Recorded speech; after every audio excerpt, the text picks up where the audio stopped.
é o professor Nelson, professor de História.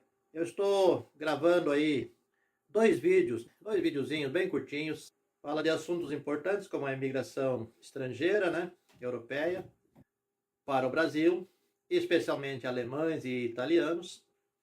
Fala também sobre racismo científico, teoria da superioridade, né, supremacia da raça branca, eugenia, né, branqueamento das raças, ideologia de gênero, respeito e muito mais. Então, assistam esses dois vídeos, vídeo 1 e vídeo 2, sobre imigração e racismo científico. Agradeço aí a colaboração de todos e esse vídeo vai trazer para vocês aí uma curiosidade, uma necessidade de pesquisar mais, né? Claro que são aí algumas pinceladas sobre esses assuntos que são muito profundos e muito polêmicos também.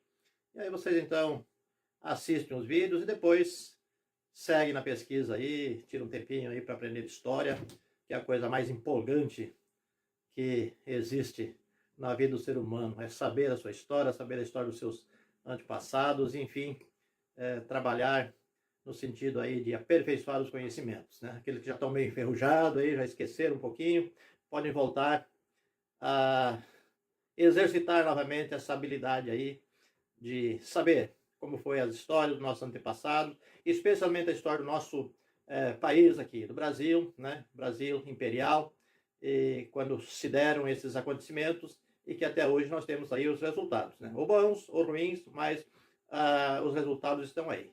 Beleza, pessoal? Bom vídeo para vocês. Então, aqui nós tivemos uma explicação sobre a imigração europeia. Na primeira experiência, né, migratória, essas pessoas vinham para cá às custas do dono da propriedade, né, fazendeiro, cafeicultor, enfim, do dono que ia dar o serviço para essas pessoas.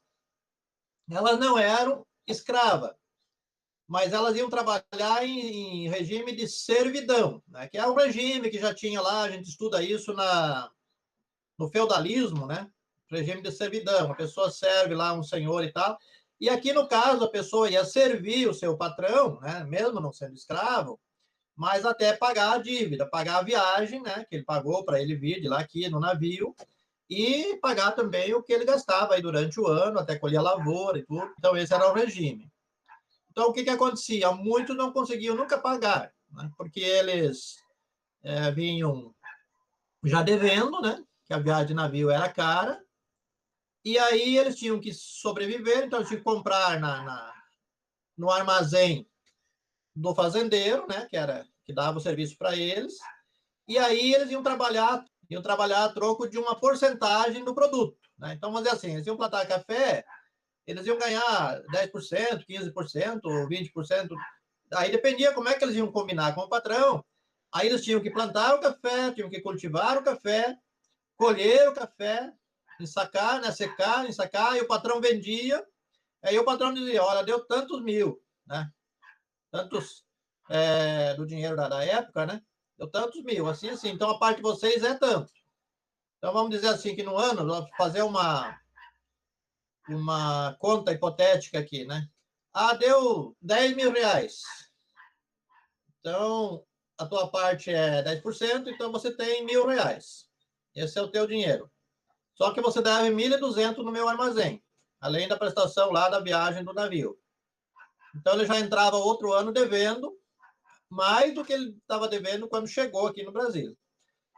Outra coisa que ninguém fala muito é que as primeiras experiências dos imigrantes é que eles vinham e iam ser alojados na senzala, onde justamente os escravos eram alojados e trancafiados no tempo da escravidão. Agora teve a abolição, os fazendeiros não quiseram mais os escravos nas terras deles, eles tiveram que sair, e aí a senzala ficou vazia, agora eles usavam para esses imigrantes morarem ali quando chegasse. Então, é uma coisa assim que tem uma semelhança muito grande com o regime já anterior, né? As coisas não mudam assim de uma hora para outra. Então, nesse sistema de pagar a dívida e a pessoa ir trabalhar para descontar a dívida e depois receber o resto, É uma coisa que existe até hoje no Brasil, uma coisa parecida assim. Eu morei 13 anos no Mato Grosso do Sul, quando era mais jovem, e eu fui gerente de fazenda lá no Mato Grosso, lá no Pantanal. Então, as fazendas sempre precisavam de empregado, né? E eles chamavam de peão de trecho.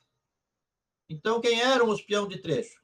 Eram pessoas meio que desgarradas da família, normalmente alcoólatra, né? Bebiam.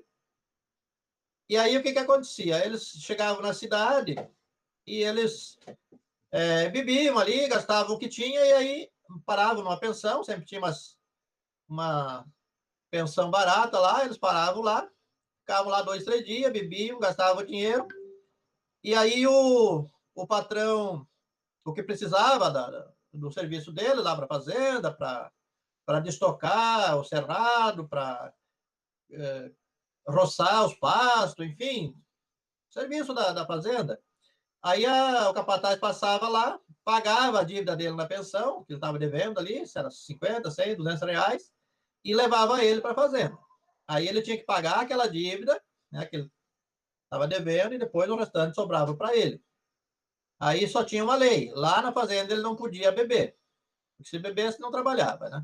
Eram todos muito, muito, muito bons trabalhadores, mas não podia beber. Aí ficava lá de 30 a 45 dias na fazenda, sem beber, trabalhando. Aí trabalhava lá uns 15 dias para pagar a conta deles, né? E o restante depois, então, eles recebiam em dinheiro. Aí eu mesmo fazia o pagamento, que eu era o gerente da fazenda. Aí fazia o pagamento, ó, você ganhou tanto, devia tanto, foi descontado, você tem tanto, tal. E aí a gente colocava eles num caminhão, né? Mas tinha lá Toyota, tinha caminhão.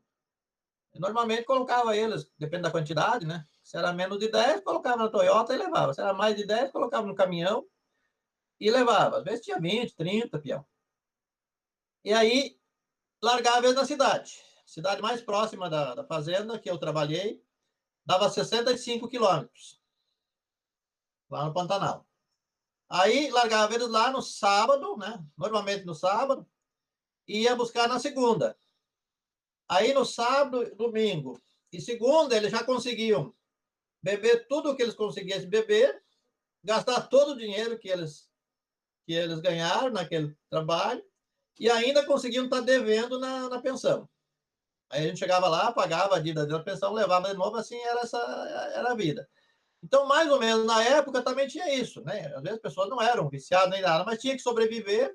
E o que acontecia? Eles gastavam no armazém do patrão, anotavam, no final do ano descontava, e às vezes não conseguia nem pagar o que estava devendo. Então não deu muito certo, reclamaram lá para a Itália, para a Alemanha, para os países de origem. Aí o governo fez uma outra proposta, né? O governo disse: olha, agora a gente paga a viagem de vocês, dá as condições de começar o trabalho aqui para não chegar devendo, e aí o patrão vem e vocês fazem outro tipo de contrato. Então foi outro sistema. Então o primeiro sistema foi de parceria, onde o próprio migrante tratava o contrato de parceria com o patrão. Esse outro, então, era um sistema subvencionado, né? Então o governo pagava as despesas, e aí o patrão fazia um contrato, o governo fiscalizava o contrato e tal. Mas, como disse ali o professor, depois que vai lá para a fazenda, o governo não tem mais muito como acompanhar. Então, acontecia ainda muitas coisas erradas aí nesse sentido, muita opressão, não era muito legal. Aí, na terceira hipótese aí, nós temos um sistema, então, de compra de terra. Então, o imigrante vinha e comprava a sua terra, daí ele não era empregado de ninguém, ele era o patrão dele mesmo, e aí ele pagava essa terra todo final de ano, aí em vez de o patrão dar um pouco para ele, ele é que tirava um pouco, uma porcentagem da produção dele para pagar o cara que vendeu a terra para ele.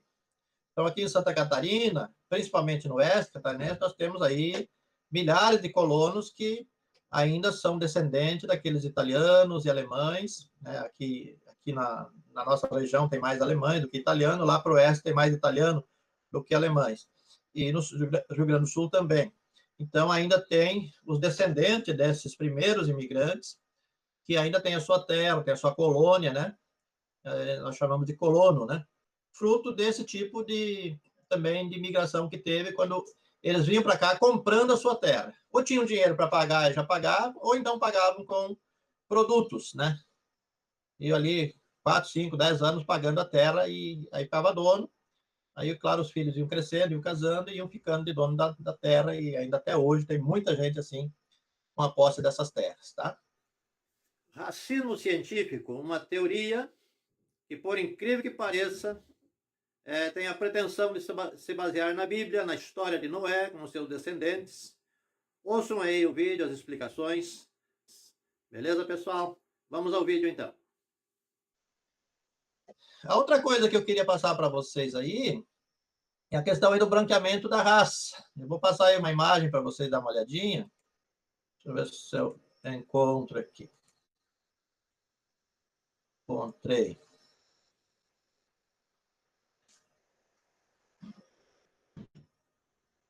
Aí, vocês estão conseguindo ver essa imagem mais destacada aqui? Estão conseguindo ver direitinho aí? Sim? Beleza. Ó, nessa imagem, aquilo que o professor falou para vocês no começo da aula, nós temos uma senhora negra, né? Bem negra, mesmo já vinda lá da África, né? E temos a filha, que já não é tão a cor tão negra como a da mãe, ela já é uma miscigenada, talvez com um índio, alguma coisa assim. E aí essa filha casa com um homem branco, tá? E aí eles têm um nenê, o filho, o neto dessa senhora aqui, já uma criança branca. E essa senhora aqui pode olhar que ela está levantando as mãos para os céus, agradecendo a Deus porque o neto dela, né, a descendência dela agora é branca. Agora vocês imaginam hoje alguém falar um assunto desse. Olha o rebu que dá numa escola, numa sala de aula, em qualquer lugar, né? Porque o negro hoje tem orgulho da sua cor, da sua raça, assim como o branco. Para nós não tem mais essa diferença de ser negro, ser branco, ser indígena, né? Nós já chegamos ao ponto de entender que cada um tem a sua raça e pronto, não tem que estar aumentando e nem diminuindo o mérito da pessoa, entendeu? Mas na época parecia uma coisa normal que a ideia era que tinha que branquear a raça. Então, até os negros que sofreram muito, né, com a escravidão e tal, eles achavam interessante que a sua descendência se tornasse branca para não continuar sofrendo como eles sofreram. Era o pensamento. Então, hoje, é claro que a gente tem outro entendimento. Mas isso aqui era uma teoria. Por isso, gente, quando falar em teoria na escola, você tem que prestar muita atenção nisso e tem que estar muito atento no que essa teoria está falando. Essa ideologia está querendo transmitir para você. Então, isso era uma ideologia, que a raça branca era superior às outras raças. Então, por isso, eles colocavam a ideia de que o Brasil não era desenvolvido porque a miscigenação no Brasil tinha tornado a raça brasileira muito escura, tinha que clarear, né? Então, são ideologias. Um tiro no pé, ideia furada, tudo errado, mas era como eles entendiam a teoria aí da superioridade da raça branca. Isso é uma teoria que existiu por muito tempo nas ideias eurocêntricas aí, tá? E isso vem, por incrível que pareça, de um texto bíblico.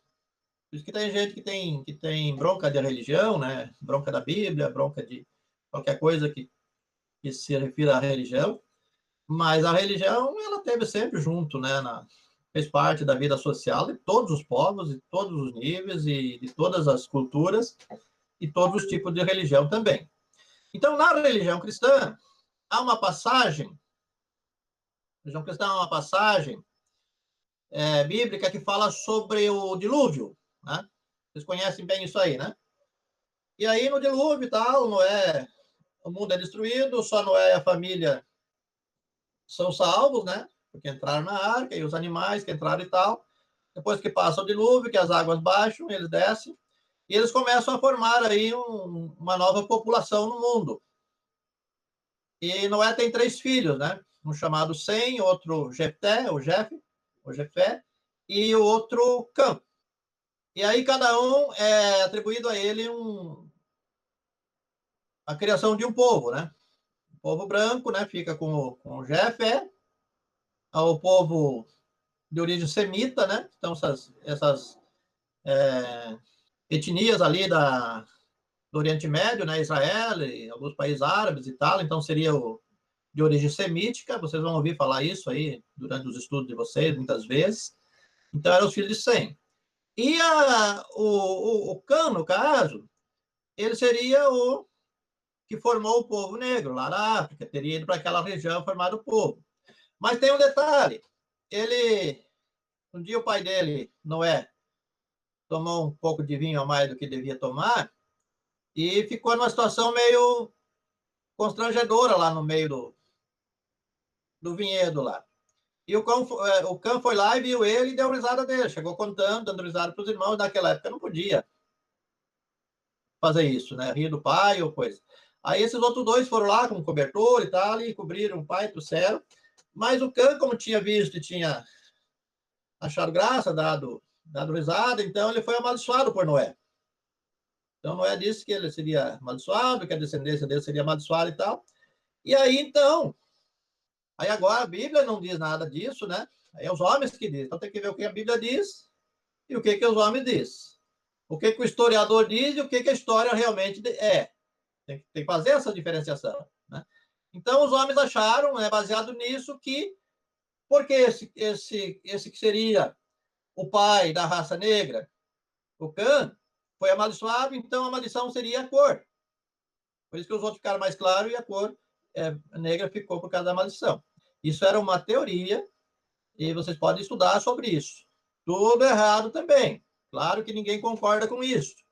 Mas era como as pessoas pensavam. Isso é história. Em história a gente tem que relembrar as pisadas na bola que as pessoas deram, né? Tá certo? Então, aí, baseado nesse tipo de pensamento, até essa senhora aqui achava, poxa vida, então o caminho do perdão, o caminho da purificação, o caminho da aceitação de Deus é tornar a minha raça, de novo, uma raça não amaldiçoada, uma raça abençoada, uma raça branca. Então, hoje a gente sabe que nada disso é verdade, mas é a ideologia, é a teoria. Hoje nós temos outras ideologias, né? Hoje as pessoas estão dizendo aí que os meninos já não nascem mais meninos, que as meninas já não nascem mais meninas, que é aquela confusão toda, né? E são teorias. Não quer dizer que seja verdade, mas a gente lida e trabalha com essas teorias. Então, há esses choques aí de conservadores com liberais e tal por causa disso.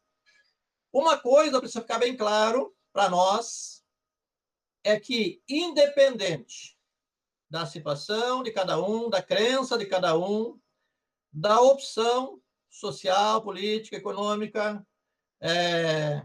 sexual, opção, qualquer um, independente de qualquer coisa, todos nós temos uma só obrigação, é viver de forma respeitosa.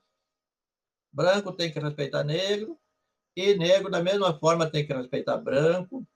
Hétero tem que respeitar quem não é hétero. Quem não é hétero, da mesma forma, tem que respeitar quem é hétero. Então, o respeito, ele cabe em todos os lugares. É isso que a gente precisa entender. Quanto a pensar de uma forma, pensar de outra forma, as pessoas são livres. Pelo menos no Brasil, que é um país democrático, as pessoas são livres para ter a sua própria ideia, a sua própria escolha.